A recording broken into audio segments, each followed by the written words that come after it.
So the new term that's coming to be is a full employment recession or a job full recession. We have spectrums of recessions now. Oh, this is very on the spectrum. What retarded ass economist is over there coming up? Oh, wait till you see who. Wait. You think this is bad? High inflation today, job full recession tomorrow. Just wait, what? Ryan. Are you ready? I'm going to scroll up. So the economy's crashing, but we have fallen. So we're working for nothing, David. I'm going to scroll up in 3, 2, 1. Vanguard!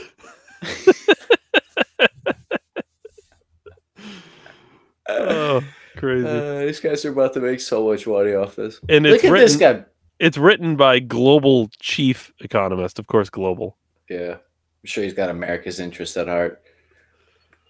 Oh, this is glorious. Nearly a day goes by without news. Ryan, how... Hardly a day goes by. I don't think he would sound like this. How would this guy sound? He'd probably sound like Ron DeSantis. Hardly a day goes by without news. He probably sounds like Ben Shapiro. Nasally?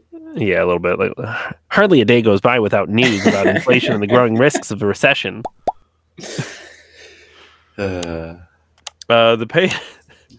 pain of higher prices is being felt by consumers around the world. In the United States, the Consumer Price Index, CPI, has risen at some of the fastest rates since the early 1980s. Oh, that's weird. Historically, such high bouts of inflation have been quickly followed by recessions historically. That's weird. And widespread job losses. This stagflation, of course, more made-up terms, is what occurred in the 1970s and early 1980s, an unpleasant mix of double-digit inflation, declining economic activity, and high unemployment. What are the risks that history repeats itself? But their thoughts are, Ryan, as you can judge by the title, is that the unemployment rate will remain fairly steady in the 3.5, 4 range. Does employment matter if the people working can't afford the basics to stay alive? Matter for who? For the people trying to stay alive? Not really. I mean, what could matter? What could matter less to somebody struggling to buy necessities than what the employment rate is? And if I'm not mistaken, well, I'm sure they'll just give us universal inflation income adjusting tax benefits to offset the cost of inflation or something. Oh, surely. And if I'm not mistaken, stagflation happened under the Obama administration, but I'm sure they're not going to tell you that because they want you to think it's been so far off in the 80s and 90s where republicanism. So what? Just, I don't know. I could be wrong. I just believe that. What do they think, though? I don't understand when do they think that the recession will be announced? Like, what's going to be the determining factor? Because we've talked about this before. If they've changed the definition of recession and they refuse to admit there was a recession before or now, what we were told was because of the unemployment numbers. When are they going to finally admit it? Well, they're admitting it that they're in a recession if they have to have these adjectives to the recession, right? Full unemployment, half unemployment. I mean, are we going to have fucking 8 out of 10 people employed today? Like what is this going to be the flag of terrorism when they had green to red and we're going to have a flag for how bad inflation is or the recession is now? Is that all they're doing right now, do you think? Do you think they're just setting the stage so it doesn't sound as bad as a normal recession? Yeah, I mean, why wouldn't you? Do you think like anybody, like the top 20% of people in the country that have money, these are teachers and lawyers and, you know, people that make money and have money, and believe it or not, everybody out there, there's the top 20% of people have a lot of money, you know, especially the broke people. But like the point is, like, they're looking at the stock market. These are the people that actually read the news, pay attention, and try to implement strategies in their life to avert risk or grow wealth or open businesses and all these other things to be successful and live healthy and right, all that stuff.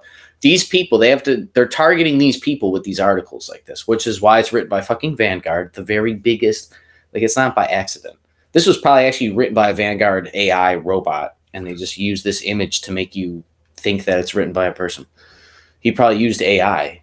He had the idea of this art, whatever. He just sent Chat GPT a message. Yeah. I mean, my point is like this is targeted towards those very people that would understand what recession means, that would understand, like your economics teachers and histories and, you know, like I said, people with wealth, people in unions, union heads, like all these people look at their 401k, they look at their benefits, they look at their cost of their health insurance, they look at, you know, their taxes and their school taxes and this tax, and they pay attention to all these things, business owners as well.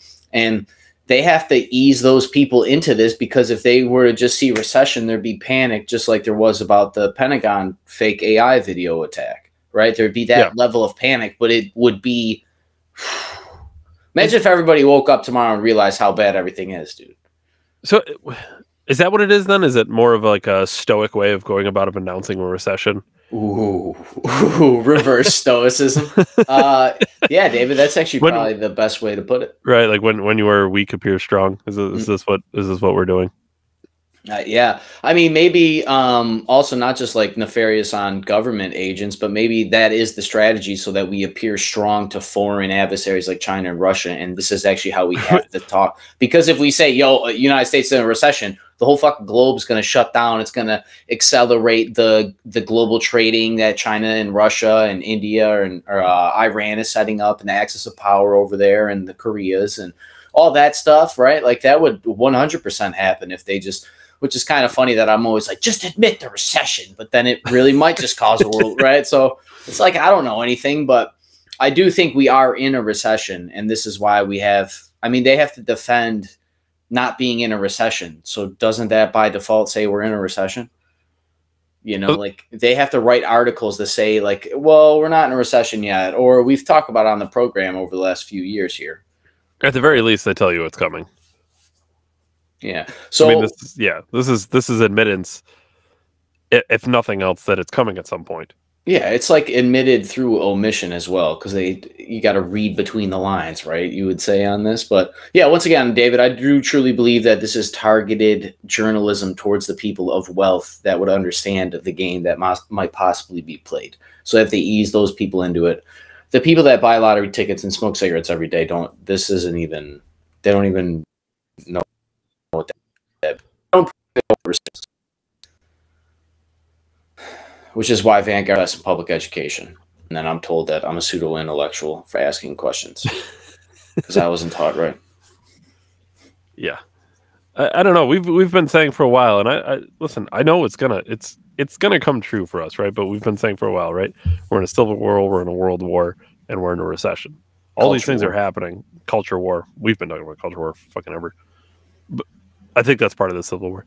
But all of these things are happening, right? And no one's willing to admit any of it, whether it's to stop panic or whatever the case may be. But these things are happening. You can pretend they're not happening. They're happening.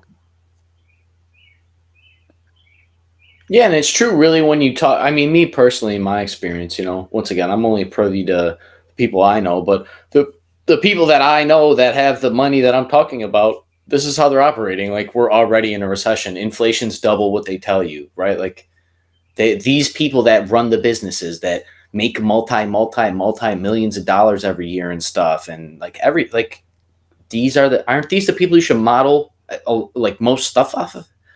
But I got to hear economists that work for Vanguard, one of the largest hedge fund brokerage groups or whatever freaking entity they would call themselves in the entire planet, that own everything and everything. They're going to write articles about how we're a full employment recession. It's like saying you have full, we're at 100% population max for our army for a war right now. Full employment war, Yeah. I don't know. Interesting. I just, on top of the term, right? This is going to be a new term, so everybody just be ready for it. Everyone say it with us. Full employment recession. This is a term that you're going to be hearing, so just be ready for that. Again, we're just calling it before most people, Yeah, we got to fight the war at all fronts, right, David? And I have a story about me being a black pill piece of crap this weekend. So, Dave Ryan, December 17th, 73. Catch us Monday through Friday, 7 p.m. Eastern for the weekly show. YouTube, Rumble, and Facebook. As always, David and I will be there. David, I thank you for your time. I'll catch everybody later. Thanks, everyone. Thanks, Ryan.